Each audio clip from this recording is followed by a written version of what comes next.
What a nutso, unexpected, at least for me, so far, wild card, super wild card weekend. Everything I thought was going to happen did not. Everything I wanted to happen did not. We've got 2 games today because of the moving of the Steelers and the Bills. And the biggest story has to be the absolute no-show from the Dallas Cowboys. I never in a million years, even with their history, would I think that they would come out at home and lay that egg. Dak Prescott can't win big games. Mike McCarthy can't win big games. Jerry Jones is going to die. All of these narratives around this team, and they come out and get their asses kicked by a team that nobody thought was any good. I mean, this wasn't even like a heartbreaking loss, 28-27, something like that, or what we saw with the Lions and the Rams last night. This was a full-blown boat race. Good morning, Boomer. How are you? Yeah, good morning, G. I will say that I'm a little bit surprised at a few of the things that happened, but, Mike McCarthy has 1 year left on his contract, and no coach wants to go into the final year of their contract as a lame duck.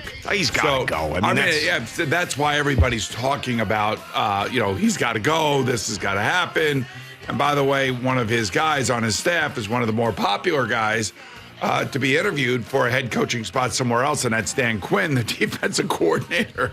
And I know that Dak threw an interception for a touchdown, and that's the killer. Joe Flacco threw 2 of them. That's a killer.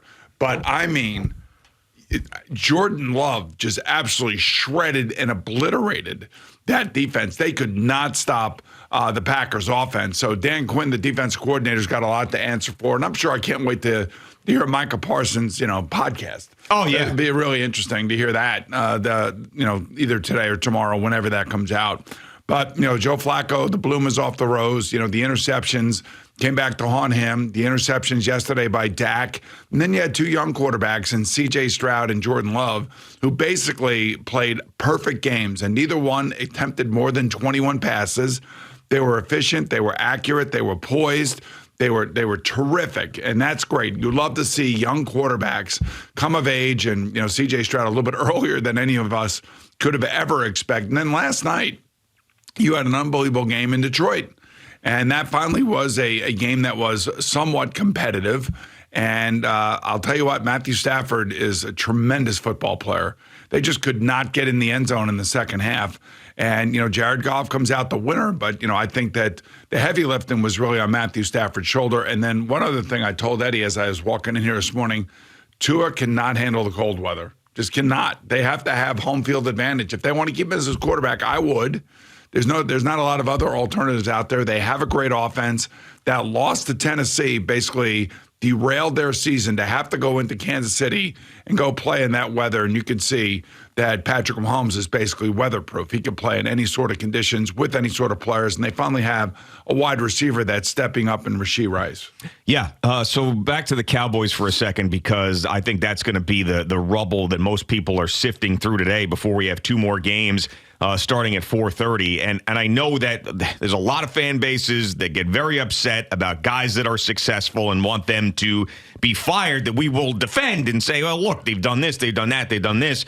You can't necessarily just kick a guy out because you can't get it done in the postseason. But what happened yesterday and where Jerry Jones is in his life and the way he was talking last night, I mean, I know Mike McCarthy has had 3 really good regular seasons, but they got to try something different. I mean, they've won 36 games with Mike McCarthy. I know. In 3 years. That reminds me of Matt LaFleur up in Green Bay. They won 36 straight games. I think it was 36 games with Aaron Rodgers and Matt LaFleur, and they kind of couldn't get over the hump. Well, yeah, I mean, they made it to a championship game, though, I think. Yeah, but they lost at home to Tampa Bay. Right, exactly. But they got at least that far, where the Dallas Cowboys have not been in a championship game since the mid-'90s. I mean, it's crazy. So, yeah, I mean, Mike McCarthy and this offense and the way that Dak is playing and being in an MVP conversation for most of this year, I mean, all that is true. By the way, Dak Prescott was second-team All-Pro. Yeah, I mean, and all that is true. So that's when, people will say, well, he's got to go. I mean, and it feels right to say that this morning. There has been a lot of success there, but this is as bad of a loss as you could possibly have at home, especially when this team was rolling at home the entire year. They were off a little bit, and you could see in a couple throws and even the body language. They were talking about it yesterday on the on the broadcast. I thought they did a good job. They were talking about body language, and something was off, and Dak wasn't really that sharp, and CeeDee Lamb had that look of disgust, like you threw the ball behind me, that kind of crap. Yeah. Juvenile crap is what it is. But I mean, just like they were off offensively, and the numbers don't really tell the story because they did fight back late in the game when Matt LaFleur took the pedal, his foot off the pedal, I should say. But those numbers don't mean anything. I mean, what means something is in the body of the game, they were getting their asses handed to them. Holy crap. 27 to nothing. Aaron Jones was running the ball, and Jordan Love, he made some throws yesterday, and I know they kept comparing him to Aaron Rodgers and all that. By the way, Green Bay made the right decision. 10 games left in the season, they asked the Green Bay general manager, Brian Gutekunst, what do you think about your quarterback? And he goes, well, we got 10 games to figure this out because they weren't sure, 7 games into the season. Yeah. They weren't sure. And they wanted to see more from him. And this is a team, by the way, that lost back-to-back games to the Giants and the Bucs, for God's sakes. They finished on a 3-game winning streak in which they beat your Vikings with Nick Mullins. Yep. They beat the Carolina Panthers with Bryce Young, and they beat the Chicago Bears with Justin Fields, their last game to get into the playoffs, something that Aaron Rodgers couldn't do last year against Detroit. And then all of a sudden, Jordan Love comes out here and he looks like the next great Hall of Fame quarterback for the Green Bay Packers. Yeah, and he's had his ups and downs, as you talked about, but he was absolutely spectacular. And I mean, you got to give him credit. You can't just put it all on Dallas Cowboys defense not showing up. He's got to be. Some of those throws yesterday It was incredible. Yes. I remember we were texting. We're on a group thread with a Packers fan yesterday, and I used the word elite. I said that was an elite throw by that guy. I was totally floored and impressed by him. And now you got to think, does Bill Belichick want to go to the Cowboys? Does Jerry Jones want to hand the keys to him? Can Bill Belichick work under Jerry Jones and Stephen Jones? Is that something that is going to happen now? Does Pete Carroll go there? Does Mike Vrabel go there? What happens? Or does he stick with Mike McCarthy? It sounded to me, and I know Jerry's going to have the cuts. We'll hear it during the update. It sounded to me like Jerry Jones was ready to do something because he was just flat out devastated. He said it was the most disappointing loss in his ownership. Well, like I told you, he has 1 year left on his contract. So something has to be done. Either a contract extension has to come, or you got to fire the guy and go in a different direction. All I know is that you could, it's both. Dak Prescott's just going to get eviscerated today. Yeah. You know that. He was eviscerated last night all over the place. Bad play, can't win the big game. I understand all that. But I will say that when you look at what Dak has done with Mike McCarthy as his offensive coordinator, you can't deny that at least in the regular season, and the fact that they got to the number 2 seed. But I guess, in this day and age, that doesn't mean anything. All that means something is that you have to win and you have to get over it, especially when you are a heavy favorite and you're playing at home in a building where you are 18-1 in your last 19 games. Yeah. And you had won 18 in a row. Yeah, right, of course. And just the way things happen. this is why when we were talking about this on Friday, if the Cowboys lose, that's bad. But if they get blown out, which we don't expect, then Mike McCarthy has to be gone. And I think that's what everybody's saying. Mike McCarthy was asked about it directly after the game, and it's amazing how he's got this team to where they were and the path that they had, too. They would have had 2 home games. If they would have won this one, they had another home game. They were playing great at home. You could just see them ramping up and going into, going into San Francisco for the NFC Championship game, and then they get their doors blown off. And all eyes are on that franchise now. It is nuts. It is absolutely nuts. The biggest winner is are the Detroit Lions. Yeah. Because now they get a home game, and they will be playing the winner of tonight's game between the Bucs and the Eagles. Both those teams stink. How great is that for the Lions, though? That was some game yesterday. I don't know. That was a great game that had all the. Well, finally, because all the other ones over the weekend were terrible. Really stunk. And I was looking at the games that we picked last week. Yeah. So of course I took the Browns with the -2.5. Yeah, so did I. Lost that one. Yep. I did take the Chiefs. I did not. I lost that. Right. So I got that one. Yeah. I got the Bills today. Yep. Same here. I did take the Cowboys. Of course I did too. Yep. I got the Rams plus. It was the Rams were +3, right? Yes, we both picked them and we both got that right. That was the only one I got. You right. and I both have the Eagles tonight. I don't have the Eagles. Oh, I have the Eagles. You have the Bucks. Yeah, I took the Bucks. I don't know. It's like it's all over the place. I mean, everything's all over the place. So yesterday, you sit there, and we don't have a game because the game is postponed until today because of course, of safety you had a concerns and game. You everything. replayed a championship game, Right? And we had to stay. We stayed. And we did a full-on pregame show and everything, and then we had to do some cut-ins during the championship. You have to go back today, and have to go back today. That's right. I love it, man. Come I didn't on. even think about that. We're working. It's the NFL. That's right. So I have to go back today. We will be on the air at 3:30 today. So we have another hour pregame show. Okay. And then the game starts at 4:30 up there in Buffalo. Why don't you just rerun yesterday's? Just do that. We can't do that. Just do that. No, we got to just show up, rerun man. the whole thing. Look, you know what? Everybody says, man, you got to work on. Look, you don't understand. It's like this is the best time of the year to be working. Yeah. This There's is like nothing else to do. You know what? We could not wait. We could not wait to come in here this morning because we have all these things to talk about. Yeah. And we have all these job openings. And of course, Gerard Mayo's got the job up in New England. So there's a lot of stuff going on up there in New England. Jim Harbaugh has now got a scheduled appointment with the Los Angeles Chargers. We're all waiting to hear where Bill Belichick is going and whether or not Mike McCarthy is going to get fired. We feel like Atlanta is the place for Bill Belichick because Arthur Blank, who's 81 years old, wants to win. They have a really good team. They need a quarterback, and they basically don't have a general manager, just like the Chargers don't have a general manager right now. So those are the two places where if you do go, you probably would have a lot more influence on player movement and things of that nature, which I think Bill Belichick would want. So there's a million stories going on right now.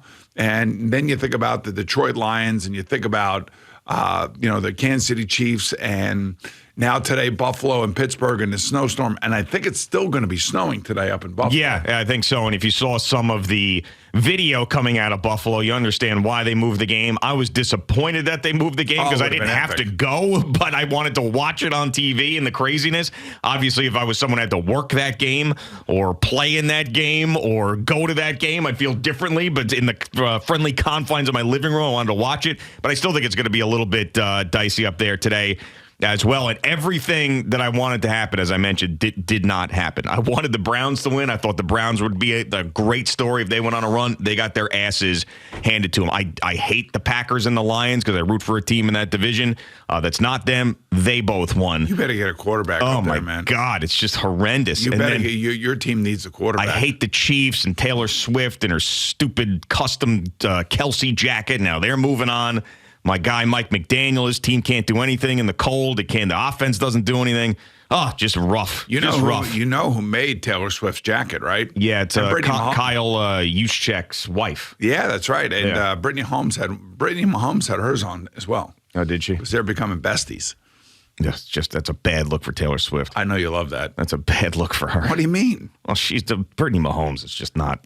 What do you mean? Nobody likes her. It's been documented. She's just with the screaming and the pouring, the champagne on the fans and the way that she acts and her being best friends with Jackson Mahomes, who we know is a creep.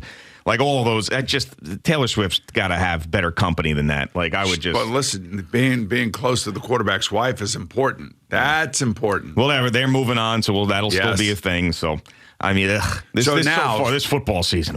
So now next week, we at CBS, if the Bills win, we'll have Kansas City at Buffalo next Sunday at 6:30. That'll be a good one. And if the Steelers win, then of course we'll still have the Buffalo game, but it will be who is it? Well, it won't be the Buffalo game because the Steelers would have beaten the Bills. No, I'm just trying to think.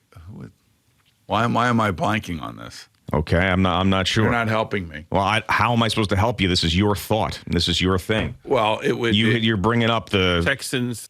It would be Texans at the Ravens. At the Ravens. That's right. Okay. Texans. No, it would be the Steelers at the Ravens. Yes. It would be the Steelers at the Ravens, yes. Okay. So there you go. And Steelers-Ravens has got a ring to it, of course, but I think I'd rather see, and I'm sure CBS would rather see, the Bills and the Chiefs. You want to see Patrick and Josh going. That's what you want. And yet finally, like if you're Buffalo, if you can win today, you finally say, we finally have Kansas City in our building for a playoff game. Yeah, a little big-time revenge spot there. That would be a good one. But, I mean, it would be nice to see the Bills play well and then be a team that everybody expects them to be, unlike the Dallas Cowboys or the Cleveland Browns, some of these other teams that everybody was rallying around, at least I thought would play well. I can't see the Bills having a dud today, but I did not see that happening to the Cowboys. I certainly didn't see it happening to the Browns either, so I am not touching either of these two games today from a betting standpoint because I have been ice cold. Been way off on this stuff. Way off. I was thinking, like, what's interesting about, like, the Miami Dolphins is I thought their defense played pretty damn good. I mean, all things considered, with all the injuries, like, 7 guys missing from the team, and you got they're blitzing like their asses off in the red zone, and Kansas City really didn't have an answer for it. I was shocked. I was shocked that, like, Andy Reid had to know that Vic Fangio was going to be blitzing like he was blitzing, and they just kept Patrick Mahomes back there trying to navigate, all these guys coming at him. A couple times he runs and smashes his helmet breaks. Yeah, that was unbelievable. I've never seen that before, obviously. I was thinking that back when we played, we used to have a guy on defense that would have a helmet size that you would have. So I think my helmet size was like Tim Crumry. So he and I would, if something happened to one of our helmets, we'd have to give the helmet to the guy on defense. Yeah. But, that was pre the quarterback communication device. Yeah. So right, which is it's so critical now. Right, and his second helmet didn't look like it fit on his head. It looked like when Al puts on one of my Terps helmets back here. Al, come in here for a second. That's what it looked like? I think one of these helmets back here would fit his head. But you want to try the white one this time? Yeah, I would hope so. I would think that most helmets would fit Al's head. At least to be able to get it in there, because if he's got the tiny head. You don't head. need that's fine. You don't have to pull that up. Just think I could get this up. There you go. You can? Oh, yeah. Yeah, nice and easy. That work? Yeah. Look at that. Let me see. He's got his Buccaneers sweatshirt on today, supporting his Tampa Bay Buccaneers. Feels good. Yeah. How's that? How's that? Still hurts, doesn't it? How's that? Still hurts. That doesn't hurt. Yes, it does. That's a new helmet. Ah. If you're not watching on TV, Hey, Boomer don't touch smacked the phone. Al in the head and is now punching him in the nether region. Welcome back to work, Al. He's fine. He's good. Thanks so much for watching the video. Please like and subscribe. And don't forget to hit the bell so you're notified when we're dropping new content.